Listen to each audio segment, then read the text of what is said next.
Welcome everyone to our YouTube channel. आज के video में एल हॉस्पिटल रूल ये टॉपिक का प्रॉब्लम नंबर 24 स्टडी करेंगे। तो देखिए क्वेश्चन आपके सामने है, ये प्रॉब्लम हमें सॉल्व करना है। क्वेश्चन में क्या लिखा है वो हम पहले पढ़ेंगे। तो क्वेश्चन में लिखा है evaluate limit v tends to infinity v square bracket में है 1 minus E to the power minus 2gx by v square. तो चलो हम ये प्रॉब्लम सॉल्व करेंगे, इसका वैल्यू इवेल्युएट करेंगे। ये प्रॉब्लम की सबसे बड़ी स्पेशलिटी ये है कि एग्जाम में जब कभी भी ये प्रॉब्लम एग्जाम में आता है ना, नंबर ऑफ स्टूडेंट्स इसको सॉल्व नहीं कर पाते हैं। पहला रीजन ये है कि इसको क्वेश्चन को देख के ही ऐसा लगता है कि ये उनको नहीं आता, क्योंकि एक तो एक्सपोनेंशियल है, एक्सपोनेंशियल के पावर में माइनस वगैरह है, तो स्टूडेंट्स को ये लगता है कि ये उनको नहीं आएगा। जबकि हम आपको बताना चाहेंगे ये one of the most easiest problem में से एक है। ये टॉपिक जो चल रहा है एल हॉस्पिटल रूल, उसका इजी प्रॉब्लम है, डिफिकल्ट नहीं है। चलो इसको सॉल्व करके देखते हैं, आपको खुद ब खुद पता चल जाएगा। पूरा वीडियो देखिए और पूरा वीडियो होने के बाद ये प्रॉब्लम अपनी प्रैक्टिस बुक में जरूर से सॉल्व करके देखना। तो अगर हमें इसका वैल्यू इवेल्युएट करना है तो यहां लिमिट दिया है, देखो v टेंस टू इंफिनिटी। यहां लिमिट पुटअप करो, लिमिट पुटअप करके चेक करो, v का लिमिट दिया है, लिमिट पुटअप करके चेक करो कि इसका कोई फाइनाइट वैल्यू मिलता है क्या। अगर नहीं मिला तो फिर हम एल हॉस्पिटल रूल यूज करेंगे, ठीक है। तो सबसे पहले ये गिवन जो दिया है फंक्शन, इसको हम एल से असाइन करेंगे ताकि सॉल्व करने में आसानी हो। So let L equal to, ये पूरा हम इसको एल से असाइन करेंगे। तो ये हमने यहां पे ले लिया है, ठीक है। अब इसका वैल्यू कैसे इवेल्युएट करेंगे, देखो काफी डिफिकल्ट लगता है, देखने पर डिफिकल्ट लगता है लेकिन है नहीं, ठीक है। देखो सॉल्व करने पर आपको खुद ही पता चलने वाला है कि कैसे ये इसका रिजल्ट मिलता है। तो जैसा हमने कहा, सबसे पहले यहां लिमिट पुटअप करके चेक करो। पहले रफली आपको चेक करना पड़ेगा, लिमिट v का है, जहां जहां पे v है वहां इंफिनिटी पुटअप करो। तो यह क्या लिखा है, v स्क्वायर यानी इंफिनिटी हो जाएगा। उसके बाद 1 minus E to the power, यहां माइनस 2gx बाय इंफिनिटी हो जाएगा। देखो v के जगह हमने इंफिनिटी रखे, अब ये क्या हो रहा है इंफिनिटी। यहां पे 1 minus E to the power, यहां एनीथिंग बाय इंफिनिटी यानी 0 होता है, मतलब ई टू द पावर 0 है ना, क्योंकि आपको पता है कि एनी टर्म बाय 0 इंफिनिटी होता है, ये तो पता है आपको। तो इसका मतलब एनी टर्म बाय इंफिनिटी 0 हो जाएगा ना। अगर हमने इसमें पोजीशन अगर एक्सचेंज किए, अगर हमने इसमें प्लेस अगर एक्सचेंज किए तो ऐसा हो जाएगा, एनीथिंग बाय इंफिनिटी 0। तो यहाँ पे माइनस 2gx बाय इंफिनिटी 0 हो जाएगा, मतलब ई टू द पावर 0 है कि नहीं। मतलब ये infinity and 1 minus E to the power 0 यानी 1, मतलब ये हो जाएगा इंफिनिटी इंटू 0। मतलब ये तो मीनिंगलेस हो ही गया है, ये है इनडिटर्मिनेट फॉर्म, ये है इनडिटर्मिनेट फॉर्म। हमने लिमिट पुटअप करके चेक करे, ये हमने रफली चेक किए तो हमें पता चला कि इनडिटर्मिनेट फॉर्म आ रहा है, 0 इंटू इंफिनिटी या इंफिनिटी इंटू 0 का फॉर्म आ रहा है। तो इसका मतलब यह है कि अभी लिमिट पुटअप करने पर कोई फाइनाइट वैल्यू नहीं मिल रहा है, हमें इनडिटर्मिनेट फॉर्म मिल रहा है। तो हमें यहां पे अब एल हॉस्पिटल रूल यूज करना पड़ेगा। क्या कहता है L hospital rule? L hospital rule ये कहता है कि अगर आपको इनडिटर्मिनेट फॉर्म मिल रहा है तो जो भी फ्रैक्शन है आपके पास उसको डिफरेंशिएट करो। अब फ्रैक्शन तो है ही नहीं यहां पे, तो फ्रैक्शन के फॉर्म में इसको कन्वर्ट करो ना। इसको पहले फ्रैक्शन बना लो, ये इसको जो दिया है ना इसको पहले फ्रैक्शन बना लो, फिर उसको डिफरेंशिएट करो। डिफरेंशिएट करने के बाद लिमिट पुटअप करके चेक करो कि फाइनाइट वैल्यू मिल रहा है या फिर भी इनडिटर्मिनेट मिल रहा है, वो आपको चेक करना पड़ेगा, ठीक है। चलो पहले फ्रैक्शन ला लेते हैं, ये समझ में आया ना, इसको हटा देते हैं। तो अब देखो हम सॉल्व करेंगे, यहां पे हम इसको फ्रैक्शन बनाएंगे पहले। Limit v tends to infinity, तो कैसे बनाएंगे फ्रैक्शन? तो न्यूमरेटर जो दिया है वो एसडीटी, ये न्यूमरेटर में रखते हैं ब्रैकेट, ठीक है, और v स्क्वायर को डिनोमिनेटर में शिफ्ट करेंगे। ये जो v स्क्वायर है ना, ये हम इसको ऐसा लिख लेंगे 1 बाय v स्क्वायर, चलेगा। डिनोमिनेटर के डिनोमिनेटर में शिफ्ट कर दिए v स्क्वायर, डिनोमिनेटर के डिनोमिनेटर में गया तो आगे चल के वो फिर से ऊपर आ जाएगा, तो वही बनेगा, मीनिंग सेम है, बस हमने उसको डिनोमिनेटर के डिनोमिनेटर में शिफ्ट कर दिए। अब यहां लिमिट पुटअप करो, एक बार चेक तो करो लिमिट पुटअप करके कि अभी भी आपको इनडिटर्मिनेट फॉर्म मिल रहा है क्या। लिमिट आपको हर बार चेक करना पड़ेगा, लिमिट आपको हमेशा पुट करके चेक करना पड़ेगा, उसके बाद ही आपको एल हॉस्पिटल रूल यूज करना है। मतलब एल हॉस्पिटल रूल आपको पहले स्टेप से ही अप्लाई करना है ऐसा नहीं रहता। एल हॉस्पिटल रूल यूज कब करना रहता? इनडिटर्मिनेट फॉर्म मिला तो ही आपको एल हॉस्पिटल रूल यूज करना है, नहीं तो नहीं। तो हमने यहां पे चेक किए थे, हमें ऐसा फॉर्म मिला तो हमने इसको फ्रैक्शन के फॉर्म में ले लिए, फिर से पुटअप करके देखो कि अभी भी इनडिटर्मिनेट फॉर्म मिल रहा है या फाइनाइट वैल्यू मिल रहा है। तो चलो चेक करेंगे तो क्या हो रहा है।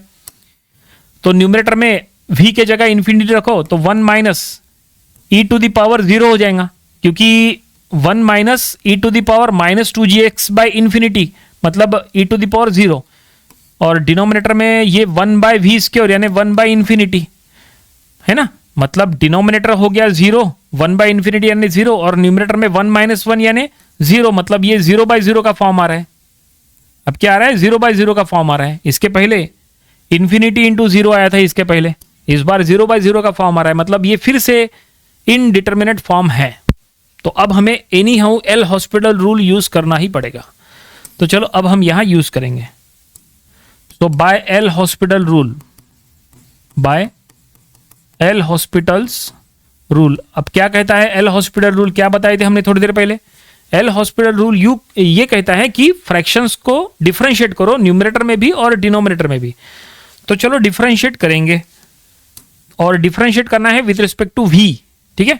सो लेफ्ट हैंड साइड में l और यहाँ पे राइट हैंड साइड में limit v tends to infinity as it is. अब देखो डिफरेंशिएट करेंगे तो क्या होगा, 1 माइनस 1 का हो जाएगा 0 minus exponential as it is रहेगा e to the power minus 2gx by we square. Exponential का डिफरेंशिएशन एक्सपोनेंशियल खुद होता है, लेकिन पावर में जो लिखा है उसको तो डिफरेंशिएट करना पड़ेगा ना। तो पावर में क्या लिखा है, पावर में लिखा है 2gx बाई वी स्क्वायर, तो उसको डिफरेंशिएट करो। तो 2gx as it is constant है। अब डिनोमिनेटर में वी स्क्वायर है तो वी स्क्वायर को डिफरेंशिएट करो। वी स्क्वायर को डिफरेंशिएट करेंगे तो क्या आएगा, देखो आपको साइड में करके बताते हैं जरा। ये देखो वी स्क्वायर डिनोमिनेटर में है 1 by we square, 1 by we square, 1 by we square यानी होता है indirectly v to the power minus 2, और v to the power minus 2 का हो जाएगा minus 2 v to the power minus 3, मतलब indirectly minus 2 by we cube. ऐसा ये होगा differentiation confirm, minus 2 by we cube. तो यहाँ पे वही करो, यहाँ माइनस 2 न्यूमरेटर में ऑलरेडी 2 है तो वो 2 को कट करो, माइनस को भी कट करो क्योंकि माइनस हट जाएगा, और नीचे आएगा वी क्यूब। ये देखो, ये देखो डिफरेंशिएट कर लिए हमने। जब कभी भी आपको ऐसा लगता है ना कि बीच में थोड़ा सा डिफिकल्ट पार्ट वगैरह है तो थोड़ा सा साइड में सॉल्व करके देख लेने का, आराम से सॉल्व हो जाता है। कौन सा फार्मूला हमने यहां यूज किया पता है, फार्मूला कौन सा यूज किया, फार्मूला सिंपल है, आपको पता होगा, D by D X of X to the power N, ये होता है N X to the power N minus 1, उसका यूज किए, ये फार्मूला है ना। ये देखो X to the power N के फॉर्म में है ना, V to the power minus 2, N की वैल्यू माइनस 2 है, तो N X to the power N minus 1, तो देखो minus 2 V to the power minus 3, power 1 से कम हो गया ऐसा, और उसको हमने ऐसा लिखे, और वह माइनस 2 हमने यहाँ एडजस्ट किए तो माइनस माइनस हो गया प्लस 4 में हो गया G X by we cube. अच्छा डिनोमिनेटर में शिफ्ट, डिनोमिनेटर में क्या होगा 1 by we square, 1 by we square का डिफरेंशिएशन ये होता है, ये देखो 1 बाई वी स्क्वायर ऐसा लिखो ऐसा लिखो ऐसा लिखो, डिफरेंशिएट ये हो गया। So minus 2 by we cube, ये देखो हो गया डिफरेंशिएशन। हमने आपको कहा था डिफरेंशिएट करो इसको, तो हमने डिफरेंशिएट कर लिए, डिफरेंशिएट कर लिए, हो गया ओके। अब ये डिफरेंशिएट करने के बाद ये जो नया फ्रैक्शन मिला है इसमें फिर से लिमिट पुटअप करो, यहां पे फिर से लिमिट पुटअप करके चेक करो कि अभी भी आपको इनडिटरमिनेट फॉर्म मिल रहा है या कोई फाइनाइट वैल्यू मिल रहा है। तो चलो चेक करेंगे, लेकिन हम थोड़ा सा पहले इसको थोड़ा सा रिड्यूस कर लेंगे, उसके बाद चेक करेंगे।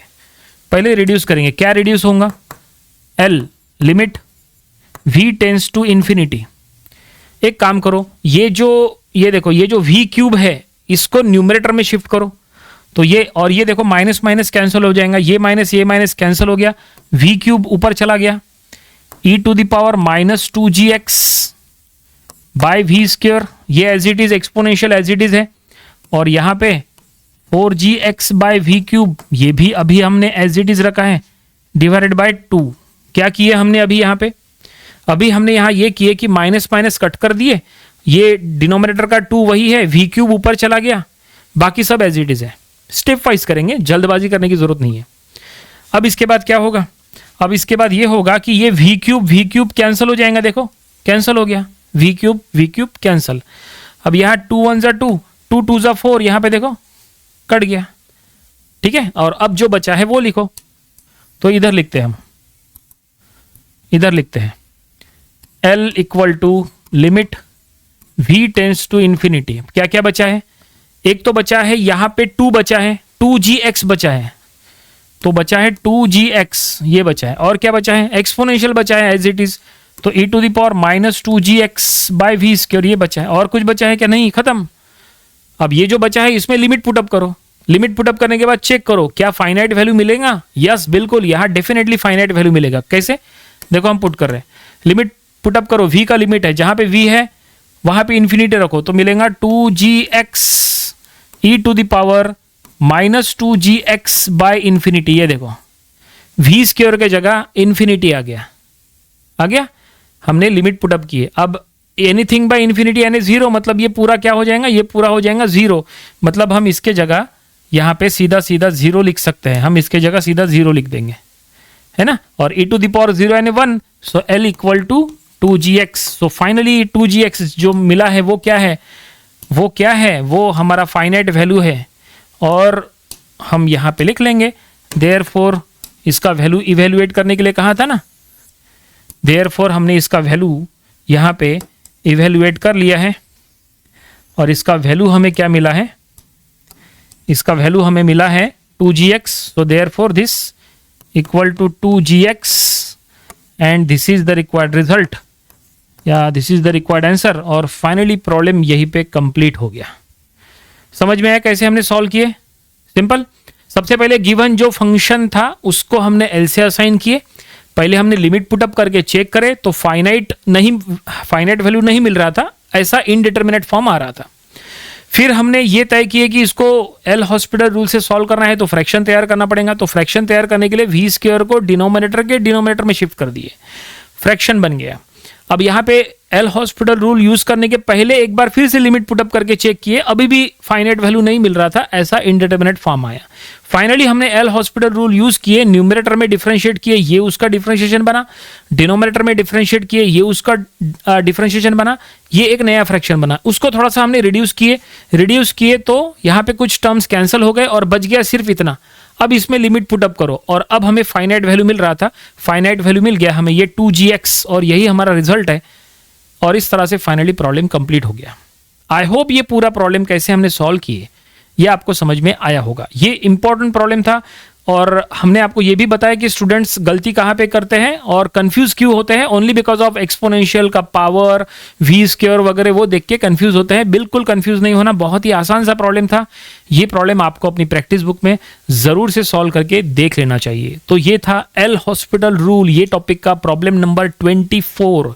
इसके पहले के 23 प्रॉब्लम्स वो भी आपको स्टडी कर लेना चाहिए और इसके आने वाले दिनों में हम इसके और भी नंबर ऑफ प्रॉब्लम स्टडी करेंगे ताकि इसकी और अच्छे से प्रैक्टिस हो जाए। सो मिलते हैं नेक्स्ट वीडियो में। Thanks for watching this video.